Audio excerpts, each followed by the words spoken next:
Здравствуйте, меня зовут Томская Александра. В этом году Нобелевская премия по физике была присуждена за открытие гравитационных волн. Сейчас я хочу рассказать, что такое гравитационные волны. Сразу скажу, что гравитационные волны не связаны с гравитацией Ньютона, а больше связаны со специальной теорией относительности Эйнштейна. В рамках этой теории пространство и время являются неразрывными, и при этом искривление этого пространства как раз и является следствием гравитации.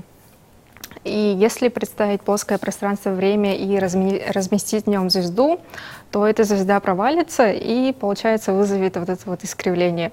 При этом искривлении мы наблюдаем распространение гравитационных волн, то есть по этой траектории, по которой вот как раз и произошло искривление.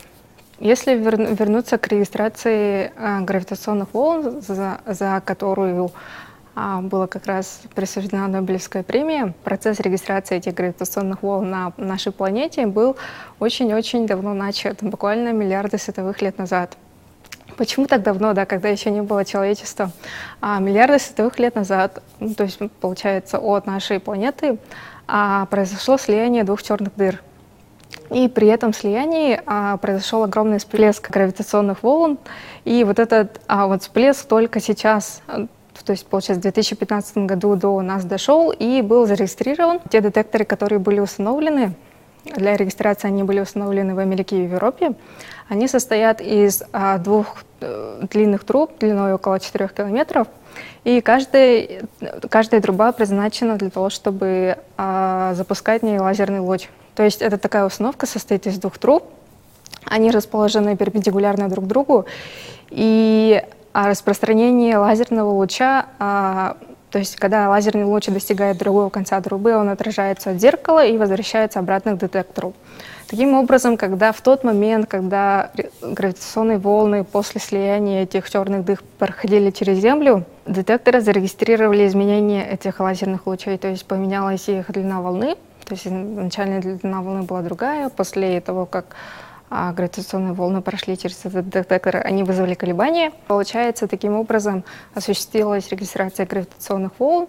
Эта регистрация была запланирована очень давно, то есть эта установка была построена в 2002, и только 10 лет прошли безрезультатно, и только в 2015 они были зарегистрированы, и в 2017 получили за это Нобелевскую премию. И что в итоге это дает? Зачем нужны эти гравитационные волны? Сразу хочу провести аналогию с электромагнитными волнами. Когда были открыты электромагнитные волны, сначала они были выведены в виде уравнений Максвелла, а после были экспериментально подтверждены буквально через 20-30 лет Герца.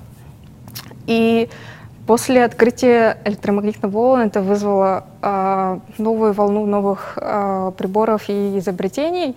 И сейчас мы электричество и магнетизм где только не используем, буквально на каждом шагу. И также подразумевается, после открытия гравитационных волн, во-первых, можно будет детектировать различные явления, которые происходят, опять же, связанные с черными дырами, либо с нейтронными звездами и так далее. И также гравитационные волны можно будет использовать, опять же, в виде нового источника энергии, либо для переноса информации. На этом я хочу завершить свой доклад. Спасибо за внимание.